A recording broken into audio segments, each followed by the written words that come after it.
A 27-year-old mother was accused of killing her own daughter. One witness saw her pushing her little girl underwater. The witness was her own 6-year-old son. He sat in open court and told the story that would rob him of his own mother. You said your mama did this. Who is your mama? Amanda Lewis. Okay. Is she in this room today? Yes, sir. Where is she? Can you point her out and show the judge where she is? Right here. This is the story of Adrianna Hutto. On a regular hot weekday in Esto, Florida, the sun was scorching, and it felt like a sauna with temperatures climbing towards the hundreds.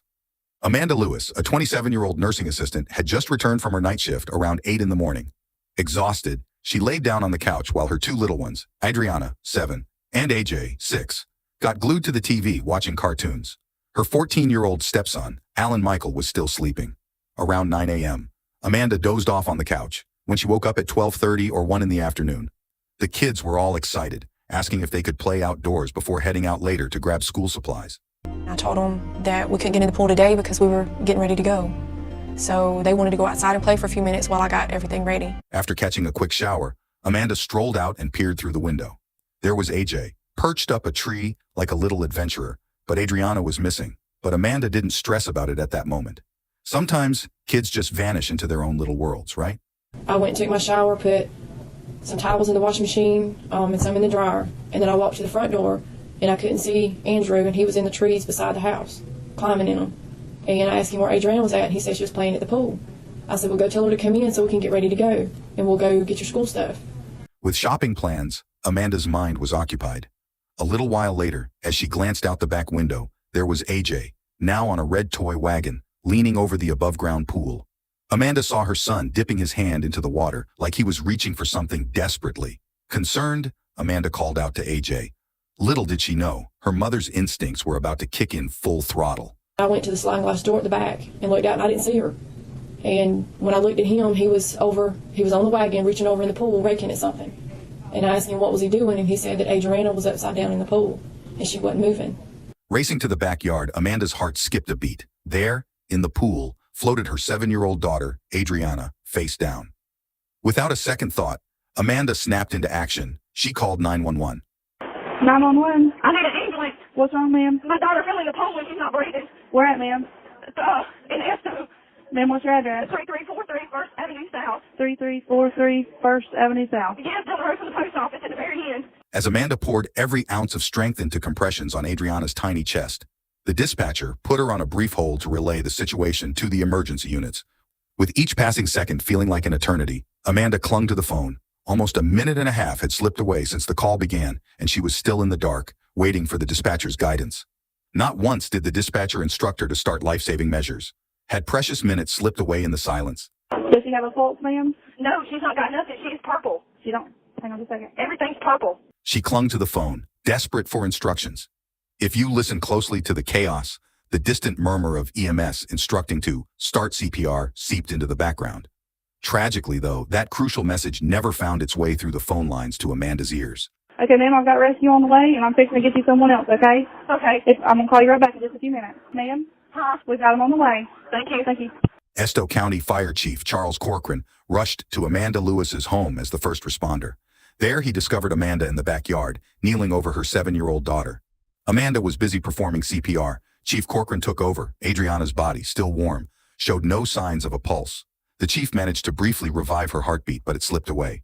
Adrianna was airlifted to Bay Medical Center, where doctors fought tirelessly for over an hour. But at 5:05 p.m., young Adrianna was declared dead. When Adrianna was discovered, the scene seemed like an accident waiting to happen. The toy wagon was snug against the pool, and a child's bicycle lay just a foot away.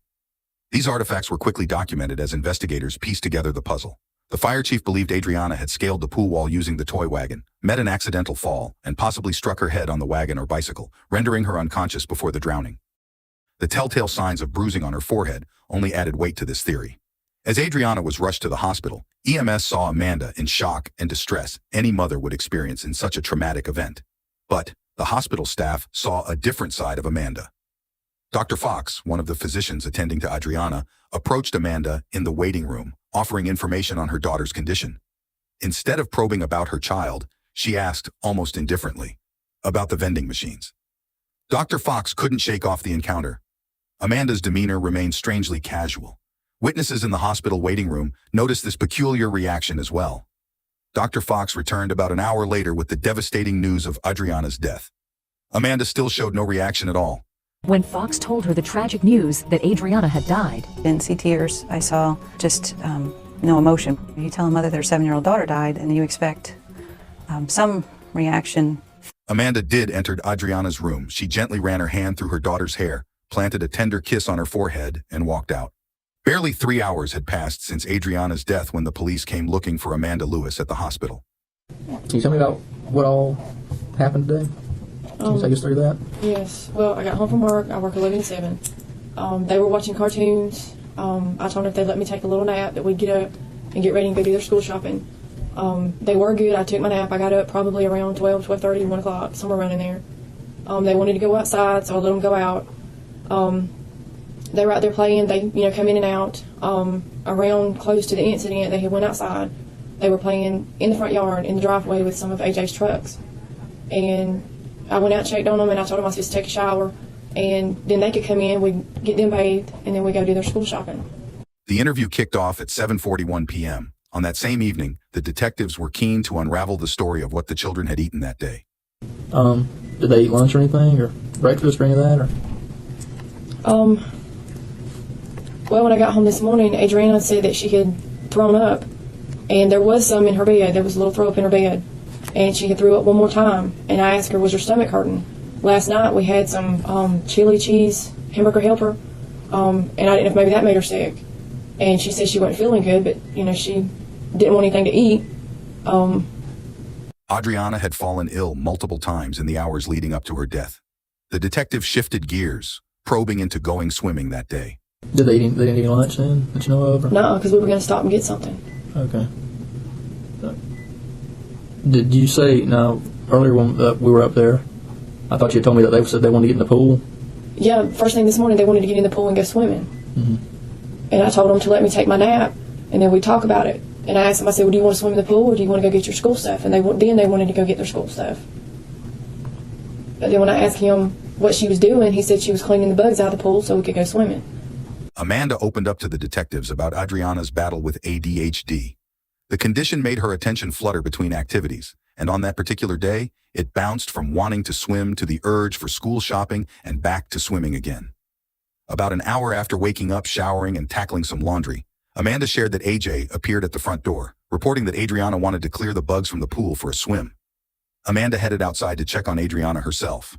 You said, I guess, is AJ, had said that she was cleaning the bugs out of the pool? She was trying to get the bugs out of the pool so we could swim. Okay. That was after you got out of the shower? Mm-hmm. Okay. Was it when you were, did you say you were doing some laundry or something like that? I took the towels out of our bathroom and put them in the washing machine, and then put the ones from the washing machine in the dryer, and then that's when I went out and asked him. Okay. The detective, cutting through the details, posed a straightforward question to Amanda Lewis. What actually happened at the pool? When you went out and found Adrianna, how was she in the water? She was face down in the water. Was she on top of the water, below the water? Or? She was on top of the water. Could Adrianna stand up in the pool? The above-ground pool was an Intex brand, sand and surf easy set model, unfolded 18 feet wide, 4 feet deep, with Adrianna standing at approximately 47 inches tall. The water level was measured at 32 to 35 inches. If she fell in, why didn't she just stand up? Adding another layer to the puzzle, Amanda revealed that Adrianna was afraid of water. This begged the question. If she was scared of water, why was she leaning over the pool's edge, fishing for bugs in the first place? A white bucket was found in the pool, suggesting Adrianna might have used it to fish out insects before her unfortunate fall. Amanda's boyfriend and other witnesses later confirmed that, despite her fear, Adrianna had swum in the pool before, but always with an adult present. Back at the pool site, investigators meticulously combed through every detail. Child shoe prints found inside a red wagon, wedged against the pool, meant someone was playing. There was mud inside the wagon, imprinted by little shoes. A significant overflow of water from the pool meant the recovery effort after Adrianna fell in also checked out. The investigators also noted a stark absence of children's toys at the home. Prosecutor Larry Bassford was immediately disturbed by the crime scene photos. When you looked in AJ and Adrianna's room, it was just barren. And then I got to looking, And everywhere I looked, I didn't see what I was looking for. Besides the wagon, AJ's toy gun, and the bicycle near the pool, there wasn't much else. Adrianna and AJ's bedroom was a bare bunk bed with mattresses without sheets or blankets, and a lingering urine smell. Meanwhile, at the hospital, Amanda Lewis unraveled another layer of the story. Adrianna, in the recent past, had been acting out. You said she had some behavioral problems, and she had any recently? Since he changed her medicine and put her on Focalin, she's been doing, a lot better. Before, she wouldn't listen to anything. And she was getting in trouble at school. They were having to call me almost every day. Adrianna, grappling with ADHD, had recently been prescribed Focalin. However, on that particular day, she hadn't taken her prescribed medication. As the interview pressed on, detectives turned their attention to a critical question. Did Amanda indeed administer CPR to Adrianna after discovering her lifeless body in the pool? Did you take any measures to resuscitate her? I tried to give her CPR. I'm not that good at it. And then he told me to call 911. Investigators couldn't shake the oddity that, despite Adrianna's recent passing, Amanda Lewis showed no signs of distress during the interview. Chief Corcoran, the first responder, later asserted that upon his arrival, Amanda wasn't engaged in any life-saving efforts for her daughter. She was just kneeling over her. Detectives probed Amanda about bruises found on Adrianna's body. Had she had any bruises? Well, little ones on her legs, and I think she had one on her left arm or her right arm where her and AJ would fight. But other than that, she didn't have any. As the interview approached its conclusion, a seismic revelation rattled the room. The investigators disclosed that they were aware Adrianna wasn't Amanda's first child to meet a tragic and mysterious end. Her firstborn, 16-month-old Alex, had succumbed to a seizure disorder. Alex passed away in his sleep after a seizure.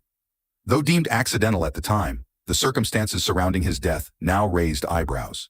It wasn't just the absence of toys or the red flags from Alex's past, nor the potential signs of neglect or the lingering smell of urine in the home.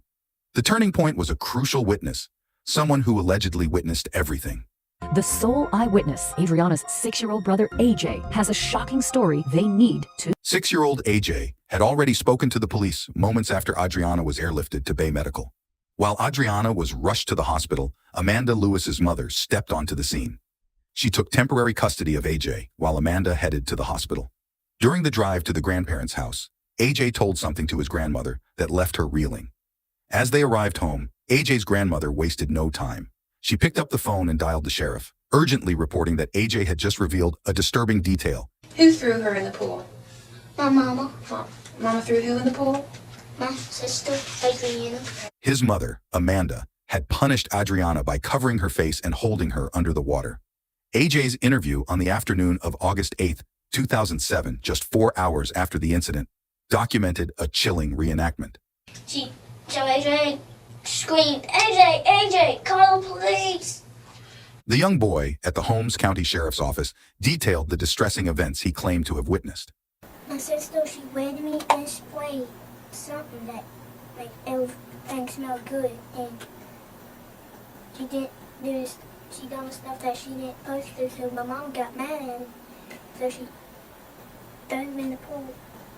Amanda's story had a significant gap. She made no mention of driving her car that day when questioned. AJ's claims, asserting a different sequence of events, didn't align with his mother's account. The challenge for investigators was to determine whether AJ was telling the truth or was the intricate workings of a young boy's imagination.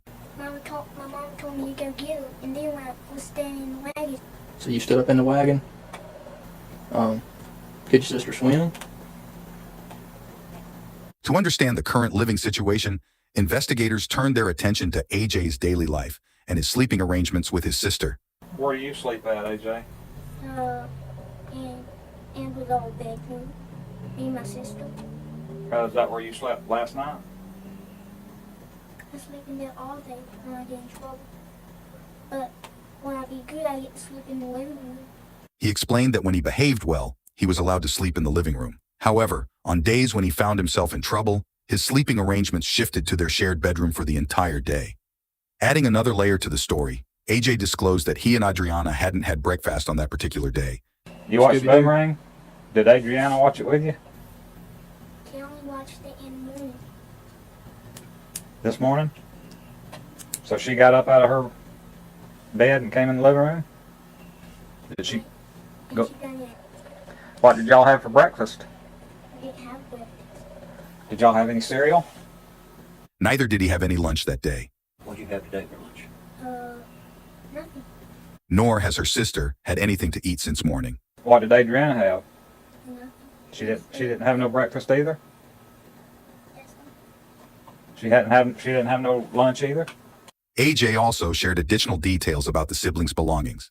He mentioned having a bicycle, the very one found near the pool. However, he pointed out that Adrianna's bicycle had flat tires and hers was behind the shed. Did Mama go outside while y'all were out today? What'd she do? she was moving my wagon, and then when she got done moving my wagon, she told Adrian to scoop out the bug out the pool. And then maybe she did it, so Mom dumped them. Do you ever scoop out bugs? She had to do it by herself. But you never did it before? I can't do it with the net. I only do it with my hands. AJ repeatedly stated that his mother dunked Adrianna. The clarity of his claim persisted throughout, leaving investigators to grapple with the disturbing image painted by a 6-year-old boy. AJ further revealed a troubling detail. Adrianna was grounded on the day she died. Where was Adrianna? Bedroom. And when she got ungrounded, she was in the living room. AJ continued to provide a vivid snapshot of the day's events, aligning with some aspects of his mother's account. He said once Adrianna was off punishment, they were watching cartoons in the living room, echoing his mother's earlier statement.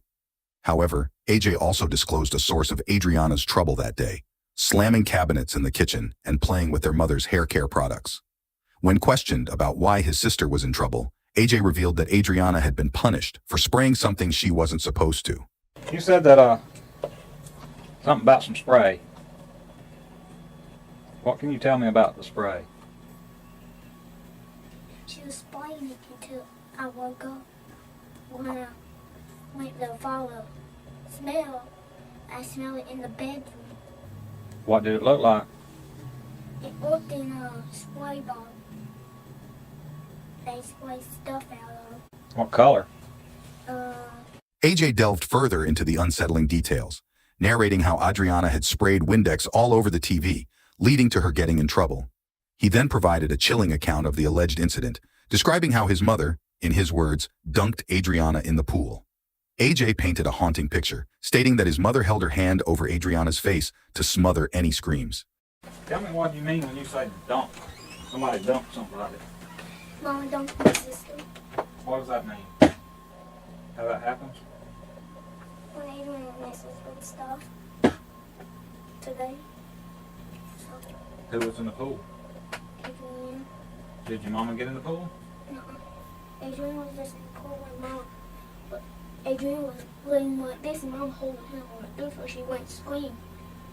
Adrian started screaming when Mama took her hand off of Adrian's face Where were they at? at the pool. Despite being just 6 years old, he demonstrated a keen awareness of his mother's work schedule, recalling specific days and times. He also revealed an understanding of his absence from school, pinpointing it as spring break instead of the more common summer break. While seemingly trivial, these details became crucial markers for investigators, probing the depths of the young boy's memory. He maintained that his mother dunked Adrianna underwater when she busy scooping bugs out of the pool.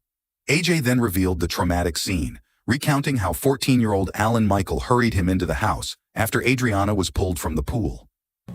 And then she was purple. Her lips were purple. And then brown water was coming out of her mouth. AJ's detailed account painted a vivid but troubling picture of the events leading up to Adrianna's death. According to him, it appeared that Adrianna was punished, perhaps having just been grounded or coming off a punishment that morning. AJ recounted her misbehavior, involving spraying Windex and playing with cabinets and beauty products after being sent to her room. As per AJ's version, when Amanda checked on Adrianna, she found her not scooping bugs as instructed, but playing in the pool. AJ's revelation suggested a possible form of punishment and anger, with Alan Michael, Amanda's boyfriend's son, then taking AJ inside. The chilling implication raised questions about Amanda's actions, whether in a fit of anger or as a misguided form of punishment. She repeatedly held her daughter's face underwater. Meanwhile, at Bay Medical Center, Amanda remained oblivious to the unfolding developments. It wasn't until her second interview with law enforcement on August 9, 2007, that she would be confronted with AJ's revelation. I don't know how to put this, but he seems to believe that you grounded her. Well, I don't know why he would think that. I mean, I wasn't even out there. I was in the house. The detective informed Amanda that her daughter's autopsy would be completed the next day. With that, he highlighted a lingering concern. Amanda had yet to provide any plausible explanation for the bruises discovered on Adrianna's face and forehead. You know, it just don't look good. I talked to you about trying to explain the bruises, and we can't come up with a reasonable explanation as to why they're there. I mean, I don't know why they're there. I mean, the only thing I can think of is either she hit the tablet container, or either she went completely to the bottom of her head, or she hit it on the wagon before she even went in the pool. That's the only explanations I have. Okay. When the detective asked Amanda about how was she coping with the loss of her daughter, she mentioned the overwhelming presence of people at her house, explaining that she hadn't found the time to process it. This second interview happened less than 24 hours after Adrianna's death, yet Amanda did not display any visible emotion during the interview. Adding another layer to the unfolding story, Amanda disclosed a shocking detail. Child Protective Services had been regularly visiting Amanda after an intervention from a school faculty member reporting concerns about the children's hygiene. Amanda countered that it actually happened after one of Alan Michael's basketball games. The children were dirty from playing beneath the gymnasium bleachers. Despite this claim, Amanda admitted that the Department of Children and Families, DCF, began weekly visits every Thursday. These meetings involved one-on-one sessions with a social worker, primarily focusing on parenting discussions, particularly methods of punishment. The conversation pivoted to the unresolved question of Adrianna's bruises, probing deeper into the perplexing Amanda attempted to explain. The bruises happened because of the children's frequent fights. She casually mentioned a next-door neighbor who occasionally visited, but the detective eliminated this person as a potential culprit during the investigation. How would you feel about taking a polygraph? I'd be fine with it. Amanda willingly took a polygraph test. She passed it, but the results wouldn't be admissible in court. Amanda passes a polygraph test, yet police are convinced she drowned her daughter. Adrianna's autopsy report later confirmed drowning as the cause of death, ruling it a homicide. The investigation continued for about a month before Amanda Lewis was arrested and officially charged with aggravated child abuse and first-degree murder of Adrianna's death. The trial opened in February 2008, offering Amanda a plea deal for 10 years in prison, pleading guilty to manslaughter. To the surprise of many, Amanda rejected the deal. She was innocent. The trial revealed Adrianna's challenges, including bedwetting, ADHD, and misbehavior, with Amanda's history of struggling to bond with her. The prosecution argued that Amanda's frustration reached a breaking point, leading to extreme punishment. Contrary to earlier accounts, the prosecutor theorized that Adrianna and her mother argued on that fateful day. The defense proposed alternative explanations. He suggested the bruises came from the children's physical fights, or AJ hitting Adrianna with his toy gun. At that moment, while she is on the telephone with her boyfriend, AJ comes running up to the house saying Adrianna is upside down in the pool. Of course, like every mother, she gets hysterical. She runs out to the pool. She's still on the phone with her boyfriend, who hears what's happening. He says, put down the phone, call 911. She gets the child out of the pool. She's able to lean into the pool. The defense contended that this was a tragic accident, emphasizing that Adrianna was trying to clean the pool and slipped in. Amanda's boyfriend, Alan Carnelli, supported the claim that the Windex incident happened a week before Adrianna's death. The defense aimed to create reasonable doubt, emphasizing inconsistencies in AJ's account. You weren't at home when she had any of these spraying incidences? No, sir, but I was informed of it. And you weren't at home the day of her death, were you, sir? That's correct. All right, so you don't know whether she was spraying anything or not, do you? That's correct, I do not. However, he wasn't present that day, and the only individuals on site were 6-year-old AJ Hutto, Amanda Lewis, and 14-year-old Alan Michael, who, as per his account, was inside the house showering. When's the first knowledge that you had that something had gone wrong with Adrianna? When I was in the shower and AJ came here and told me that she was dead. Alan Michael, in a prior police interview, mentioned not hearing Amanda yell at the children that day and claimed he woke up around 1 p.m. When asked about Amanda's history of physical abuse, he stated he had never witnessed it. But on that day, he had heard what he believed to be a fight between AJ and Adrianna and a belt being used. During testimony, Amanda's mother revealed that a week before Adrianna's death, Amanda informed her that she threw away most of the children's toys. Initially, Amanda told the police she had locked the toys away in the shed as punishment and planned to return them later. However, upon investigation, The shed was found empty of children's toys, supporting her mother's testimony. What happened there? Why'd you take their toys away? I had on numerous occasions a week prior to taking the toys to try to get them to clean the room, and they wouldn't, so I took their toys. The conflicting accounts, coupled with the emotional stakes of the case, left the jury with the challenging task of determining Amanda Lewis's guilt. When AJ finally took the stand, the courtroom atmosphere underwent a palpable transformation. Would you tell us your name? Andrew Hutto. The defense promptly sought to highlight AJ's young age, arguing that he might struggle to distinguish truth from fiction. How old are you? 7. Did you have a birthday a few months ago? Yes, so. When was that? November 22nd. During his testimony, AJ was questioned about his mother's presence in the courtroom, and AJ responded that she was not there. Why is that? Because she's not in the courtroom? No, so. Okay. So your mother is not in this courtroom? No, so. Okay. Then the lead prosecutor, Bassford, pointed out various individuals in the courtroom, some known to AJ and others unfamiliar to him. As Bassford systematically identified people, he eventually directed AJ's attention to his mother, Amanda Lewis, seated there in front of him. That woman sitting right there between them. Have you ever seen her before? Yes, so. Who is that? My mother. It was at this point that the emotional weight of the situation became overwhelming for the young boy, and AJ broke down in tears.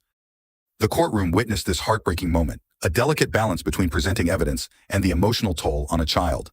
The prosecution was trying to establish AJ as a key eyewitness, yet the defense continued to challenge his credibility due to his age and the potential impact of suggestive questioning during the investigation. The jury was profoundly impacted. Whether this intense moment would sway them in favor of Amanda Lewis or contribute to the prosecution's case remained uncertain. The questioning delved into the crude drawing AJ had drawn during his initial interview with detectives. With a delicate tone, the prosecutor asked AJ to describe the events depicted in the drawing, prompting him to recount the tragic incident involving his sister. Tell me, AJ, what is this right here? My pool. Your pool? Yes, so. The one that was in this picture that we just saw a few minutes ago? Yes, so. All right. And who is this right here? Me. What is this right here? A tree. Were you playing in the tree or around a tree? In the tree. In the tree. Okay. So. Then he was asked who was with Adrianna by the pool. Now, what is this right here? Who is this, or what is this? The prosecutor then proceeded to recreate the crime scene. Where was your sister when you were there? Where was your mama when you were there? Is that when she did this? Is that the reason you're drawing this? Yes, so. All right. As the trial proceeded, the challenges of relying on a 7-year-old child's memory became increasingly evident. While AJ's recollection was more detailed than one might expect from a child, there were notable gaps and uncertainties in his story. Memory, especially for young children, can be a fragile and selective mechanism, influenced by various factors such as emotions, external cues, and the passage of time. After this happened to your sister, what did your mama do? I can't remember. The defense seized on these uncertainties, emphasizing the potential pitfalls of relying on a child witness. The prosecution, on the other hand, sought to highlight the consistency between AJ's testimony and key aspects of the case, including details that he had accurately recalled. But it didn't work every time. Could you hear Adrianna when this was happening to her? Yes, so. When that was happening to her, you could hear her? Yes, so. What was she saying? I can't remember. All right. When asked who found Adrianna in the pool, his story changed. Could you see in the pool, or did you have to get in something? I had to get in my wagon. Okay. When you saw her in the pool, what did you do? I can't remember. Despite the emotional toll it took on young AJ, his testimony became a critical component of the trial. While AJ's narrative aligned with some aspects of his mother's account, it also introduced unique perspectives and observations, shedding light on the dynamics leading up to Adrianna's untimely death. You said your mama did this. Who is your mama? Amanda Lewis. Okay. It was a delicate balance, aiming to extract vital information without causing additional harm to the young witness. And AJ's parting gesture as he leaves the stand? A smile and a wave at his mother. The court, legal teams, and the jury understood the gravity of the situation and approached AJ's testimony with the gravity it deserved. The trial continued with a stark revelation from co-workers who painted a disturbing picture of Amanda Lewis's sentiments towards Adrianna. They suggested that Amanda was often frustrated with her daughter, going so far as to admit that AJ was her favorite child. The prosecutors built a case around these accounts, portraying Amanda as a mother who harbored resentment towards Adrianna. A pivotal moment in the trial unfolded when Amanda took the stand during cross-examination. Now, was that in May of last year, ma'am? Yes, sir. Toward the end of school term? Yes, sir. In that bedroom where she didn't have a light in the bedroom, right? Yes, sir. Now, in fact, Adrianna got a lot of spankings, didn't she? No, sir, she didn't. The prosecutor then brought forward Amanda's co-workers who claimed to have heard Amanda admitting to wanting to kill her own daughter. Confronted with the allegations from co-workers, she reluctantly admitted that there was some truth to these claims. The admission hung heavily in the courtroom, reinforcing the prosecution's argument that Amanda's relationship with Adrianna was strained, to say the least. As the trial delved into Amanda's alleged comments about harming Adrianna for using a magic marker on her car, the atmosphere in the courtroom intensified. Actually, it was the afternoon before we were going to Dothan, and we were going to go by my dad's house. And prior to Alan getting home, they were putting their stuff in the car to get ready to go, and I had a black permanent marker in the console of my car, and she got that marker, and all through my car, she wrote with permanent marker. Just wrote all over the inside of the car? Yes, sir. That made you mad? It did, yes, sir. Okay. The prosecution argued that these statements, if true, could be indicative of deeper resentment and potentially harmful intentions. The emotional weight of Amanda's own admissions and the co-workers' testimonies cast a shadow over the proceedings.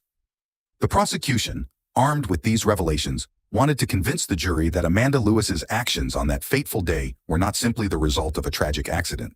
Instead, they painted a picture of a troubled mother who, overwhelmed by her feelings toward Adrianna, resorted to a shocking act of violence. Did Adrianna like to read? Yes, she did. I've looked at those photographs. I didn't see any books in them. She didn't have any books at home. You didn't throw those away, did you? She didn't have but maybe two, and they were torn. So you threw those away? Yes, sir. The jury deliberated for 2 hours before delivering a verdict. Amanda Lewis was found guilty of first-degree murder and aggravated child abuse. The verdict marked the end of the trial and the beginning of legal consequences for Amanda, who now faced the prospect of a lengthy prison sentence. In March of the same year, Lewis was sentenced to life in prison without the possibility of parole. The controversial case continued to stir debate, with supporters of Amanda Lewis claiming that she was wrongfully convicted. Some believed AJ's grandparents influenced his testimony, or that the detectives manipulated a confession from the young boy. Was it appropriate to rely on the testimony of a 7-year-old in a murder case? In 2010, Amanda filed an appeal. The appeal was unsuccessful, and the conviction remained. As Amanda maintained her innocence, the community remained divided. Amanda doesn't blame AJ for her incarceration. AJ was adopted and lived a life away from the aftermath of the trial. AJ's been adopted. You didn't know that? No. He is now 23 years old enough to decide if he wants to meet his mother again.